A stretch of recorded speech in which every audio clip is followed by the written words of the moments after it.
Welcome to Strip Cover Lit, where we squeeze the bigger picture out of literature. I'm Adrian Fort, and we're here for the first of a four-part series as we journey through A Doll's House by Henrik Ibsen. So here in Act 1, this will be Act 1, the next video Act 2, Act 3, and then finally the review. In Act 1, what do we have? Nora and Torvald are a married couple, and here on Christmas Eve, Nora has returned from shopping. She calls to Torvald in his office, who says he is not to be bothered, but eventually he emerges. He eventually emerges after Nora has eaten some macaroons. Torvald gives her a hard time for spending so much money, and he refers to her mainly by pet names. She's his little squirrel and his little skylark. After the chastising, she defends herself by reminding him of his new position at the bank. So they're going to have loads of money, right? Which he then reminds her does not start until the first of the year. Remember, this is Christmas Eve. He says to her that she got her taste for the lavish from her father, which seems to be an emerging theme through the eyes of Ibsen himself. Also, he asks her if she's been eating macaroons. She assures him that no, she has not. Dr. Rankin shows up and retreats with Torvald to the study. A strange lady shows up who turns out to be Mrs. Lynde, a childhood friend of Nora. Mrs. Lynde is a widow now as well, and as a widow, she is in need of work, and Nora promises to ask Torvald if she can have a job with him at the bank. That's how they, whoa, I jumped, sorry. Nora promises to ask for a position at the bank. Nora tries to level with Mrs. Lynde and tells her about how she used to have to work as well.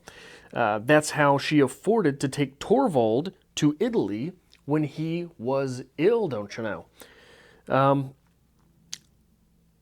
They had to go to Italy because he was sick, and the doctors had ordered it, but they did not have the money. So she took up odd jobs and told Torvald that she borrowed the money from her father. After this, a man shows up at the house, and it is Krogstad. Thump, thump, thump. He is a lawyer with many business interests, so many business interests that even Mrs. Lynde, who hails from quite a ways away, knows of Krogstad. Then the doctor leaves Torvald's office, and Krogstad slips in. What a nasty name, Krogstad. Even a guy named Dr. Rank hates Krogstad. Even a guy named Dr. Rank sticks around to talk about how terrible Krogstad's name is. Eventually, Krogstad exits, and Nora begs Mrs. Lynde into employment. A bit later, Krogstad gets Nora alone and tells her that he will tell Torvald about the loan he got for her in order to take Torvald to Italy if he loses his position with the bank. Nora then begs Torvald not to fire Krogstad, and Torvald kind of sees through what Nora's doing, but again, she lies to say that no, that's not what she's doing. She's just trying to be a good person, and she wants Krogstad to keep his job. So on page 2 and 3, we get these two quotes from Torvald. Nora, you know what I think about that. No debt, no borrowing. There can be no freedom or beauty about a home life that depends on borrowing and debt. We too have kept bravely on the straight road so far, and we will go on the same way for a short time longer that there be any struggle. And on the kissing page, this quote from Torvald, tell me something reasonable that you would particularly like to have. These two quotes tell us a great deal about Torvald. They live in a place of wealth, and that rarely happens by accident. Torvald seems to be a very calculating and rational person. Even on times which are so romantic as Christmas in olden times, is he willing to say something as romantic as, "Tell me something reasonable you really like, honey." And that tells us a great deal about Torvald. Torvald, again, starts referring to her as a skylark and a squirrel. Skylarks are known for their sweet song, and squirrels are known for nervousness and stowing things away. These two nicknames tell us a great deal also about how Torvald sees Nora. Skylark, something pretty and song-like. She dances for him. She sings to him. She is ornamental to Torvald, but he does not see her as having much worth. Value, but not worth, if that delineation makes sense. Nora is to him something to be enjoyed, not a partner to make home. On 4, we get this quote, which is sort of an outside the text interesting thing to talk about. "You are an odd little soul like your father. You always find some new way of wheedling money out of me. As soon as you have got it, it seems to melt in your hands. You never know where it has gone. Still, one must take you as you are. It is in the blood. For indeed it is true that you can inherit these things, Nora." That is an interesting quote, because the irony of a quote like that, such a condescending quote, such a diagnosis, being wrong through all the facts of science as we know them today, but not as they knew them then. Still, in practice, Torvald is right. This is something interesting to look at literature through. How we will call that wisdom. Wisdom is acquired through experience. Knowledge is acquired through experimentation, through diagnosis, through science. The science says that such things as being a spendthrift are not particularly hereditary, but they can be a learned phenomenon. So one is less likely to build wealth, studies have shown this, less likely to build wealth if they come from impoverished circumstance. So it is not passed through the blood, but it is partially taught by the parents. So the irony of this condescending message to a reader who knows that is not true, but it is, in practice, the case. How then are we to view Torvald? He is a man at the forefront of scientific thought at his time. During this time, it was thought those things were inheritable. And this is sort of extracurricular to the consequence of A Doll House itself. But it's something that I think is interesting to think about. How do we, so for example, William Faulkner. William Faulkner passes on great deals of wisdom through his characters, and it is a Southern type of wisdom. It is a Southern Gothic type of wisdom that he passes through his characters. Oftentimes, this wisdom has nothing to do with scientific truth, but it is true in practice in the stories he tells. So how do we take those things? How are we to deal with the irony of this condescension that Torvald passes on to Nora? But he's right.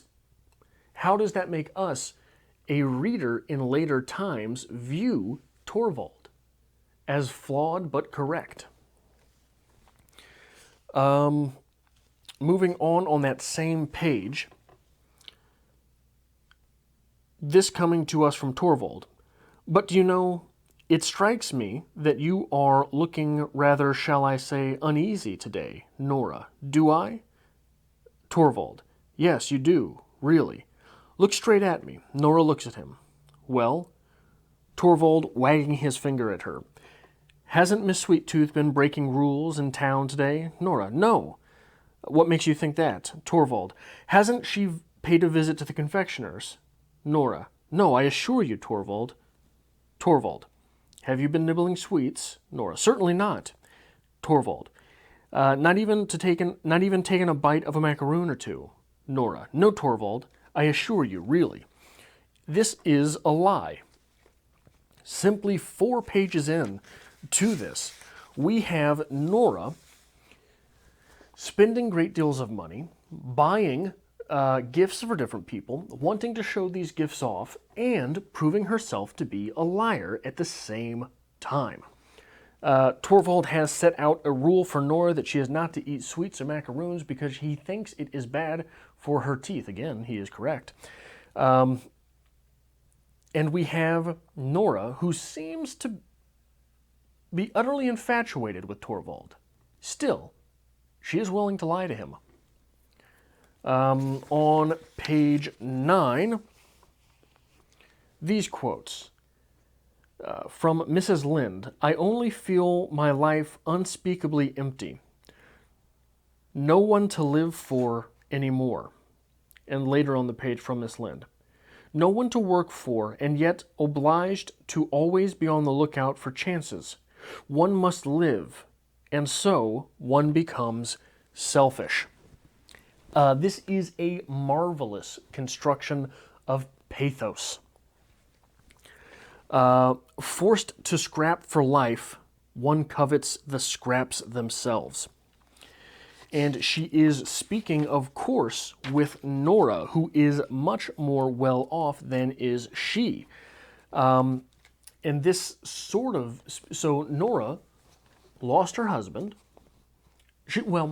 Nora lost her idea of romance by marrying a man to whom she was not in love, with whom she was not in love. Then she lost her husband, became a widow, and was forced into labor. She is, it is easy to say, a have-not. Nora, on the other hand, seems to be absolutely smitten with Torvald. Torvald has been promoted at the bank, and because of this, Torvald is in line to have great deals of money. Great deals more of money than he already had. So in a loving relationship, seemingly loving, it is a strange thing to observe in today's day and age, this relationship that Torvald and Nora have, where he is so very condescending to her, and she is so very happy to take it. He is, as it comes off, much older than her. But she is in a loving relationship and is going to have a great deal more money than she already has, which we're seeing a lavish lifestyle from her anyway. So she is, it is easy to say, a have. This seems to be constructing a case for the Matthew effect. The Matthew effect coming to us from the Bible. For to everyone who has will more be given, and he will have abundance. But from him who has not, even what he will have even what he has will be taken away. This is one of the harsher moments in the New Testament. One of the harsher moments outside of crucifixion, we'll say. But one of the harsher moments to those not being God. To those who have, more will be given. To those who have not, everything will be taken. What are we to do with that? I have a feeling that what will happen with that is it will prove that to those who have, everything will also be taken. And this will be, we've seen Ibsen in the past stray from Christian thought, and I think we will see that here again. On page 10 and 11 here in Act 1, Nora. I told you about our trip to Italy. Torvald would never have recovered if we had not gone there. Mrs. Lynde. Yes, but your father gave you the necessary funds. Nora, smiling. Yes, that is what Torvald and the others think. But, Mrs. Lynde, but, Nora, Papa didn't give us a shilling. It was I who procured the money. Mrs. Lynde, you? All that large sum? Nora, £250. What do you think of that? Mrs. Lynde, but Nora, how could you possibly do it? Did you win a prize in the lottery? Nora, contemptuously, in the lottery? There would have been no credit in that. Mrs. Lynde, but where did you get it from then? The best literature is literature that tempts us into judgment calls. When Nora tells us this, that it was she who procured the money, you are forced into judgment. You have no choice. If you're paying attention, you judge right there. You either ask in that moment, how did she get the money? Or, why is she lying? You have no choice right there but to pass judgment on this character and assume that she's lying. For everything that we've seen from this character, you're almost forced into the assumption that she's lying. It turns out she's not, at least by the end of Act 1. She's not lying. That she did procure that money on her own. But you're then forced to ask, how did she get that money? On 15, coming to us from Dr. Rank, then I suppose you have come to town to amuse yourself with our entertainments, Mrs. Lynde. I have come to look for work. The doctor. Is that a good cure for overwork? Mrs. Lynde. One must live, Dr. Rank. One must live. He accuses her of being overworked, asks her why she's there. She says she's there to find work. Is that a good cure for being overworked? Well, you got to do what you got to do. And again, we are seeing Ibsen with this wonderful ability to take semi-crass statements like you got to do what you got to do and put it in a phenomenally terse and very composed fashion. One must live. We then get this extended quote from Dr. Rank. He has some sort of appointment here to Mrs. Lynde. I don't know whether or not to find in your part of the world that there are certain people who go zealously snuffing about to smell out moral corruption, and as soon as they have found some, put the person concerned into some lucrative position where they can keep their eye on him. Healthy natures are left out in the cold. Mrs. Lynde. Still, I think the sick are those who most need taking care of. Rank shrugging his shoulders. Yes, there you are.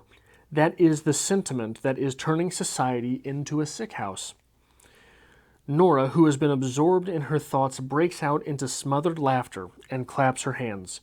The doctor. Why do you laugh at that? Have you any notion what society really is? Nora. What do I care about tiresome society? I am laughing at something quite different, something extremely amusing. Tell me, Dr. Rank, are all the people who are employed at the bank dependent on Torvald now?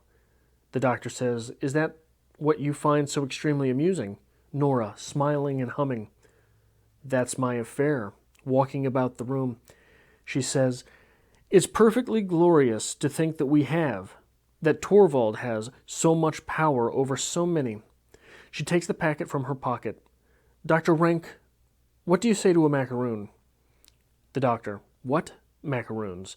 I thought they were forbidden here. Nora, yes, they are, but these are some Christine gave me. Mrs. Lynde, what? I?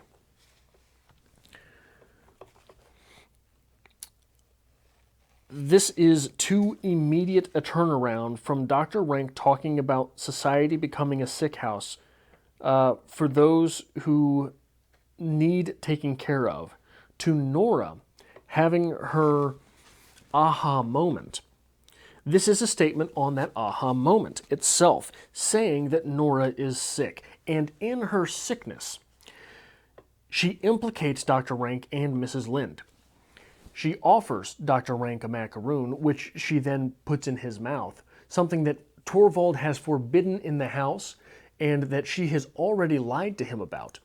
And then she furthers this lie by insisting that it was Mrs. Lynde who brought the macaroons. She has assumed all of these people in her lie and is looking to move forward with that lie.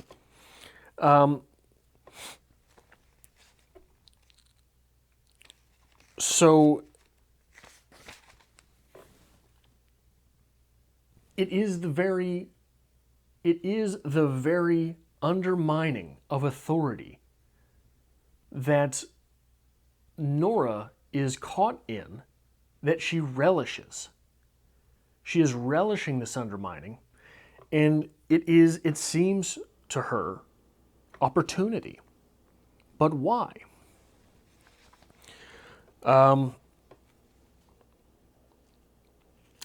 Later, Nora is very quick to claim her own jaded adulthood. She is sure to convince Mrs. Lynde that not only is she an adult, but jadedly so. Is it because she has earned that through her own lying ways? That she simply wants to partake in the adult game? She does not deal with misfortune in this way. She is misfortune in this way. She is someone who is setting up her own problems to later be dealt with. And normally those types of personalities don't set these problems up to be dealt with by themselves. They set these problems up that someone else must deal with them.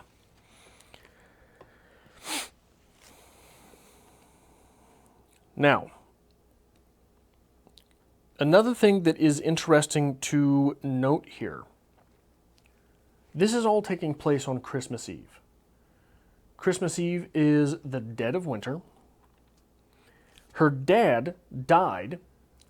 Her dad dying was the original launch point for this story. We are left to figure. Her father dying was what forced her to take the loan and then begin lying to Torvald about that. And that is the mechanism by which Krogstad is pressing her into making sure he keeps his job. Her dad died on September 29th, and she signed for that loan on October 2nd. These things, it cannot be seen as coincidence, all happen in fall or winter. Classic symbolism says fall and winter are dying and death. Fall and winter are being old, reaping, and then dying. So what is it that we have going on here? Nora, who seems so very bright and so very young, is also a liar, is also taking advantage, and is also, to some extent, we are very sure, cares about those around her, but she is only apt to being able to take care of those around her with money. She has no youthful exuberance in her caretaking abilities. We even see servants, and she is overpaying the servants in order to thank them during the holidays. This is interesting. And we are left to believe that she's fairly young. Like, she comes across very young. She comes across younger even than her age, as Mrs. Lynde, a mirror up to her, comes across older than her age. So that character being thrust into the fall and winter setting says that this is the end of whatever it is that she's getting away with. And things are much more dire indeed than they seem to be as we are starting the story in the winter with references back only to the fall. That is all I have for Act 1 of A Doll's House. I hope to see you back here next week for Act 2. Give this video a like if you like this sort of thing. It really helps me out here on the channel. Subscribe if you are here and you have not already done that. And if you want to help me out, share this video on some sort of social media with someone who enjoys Henrik Ibsen.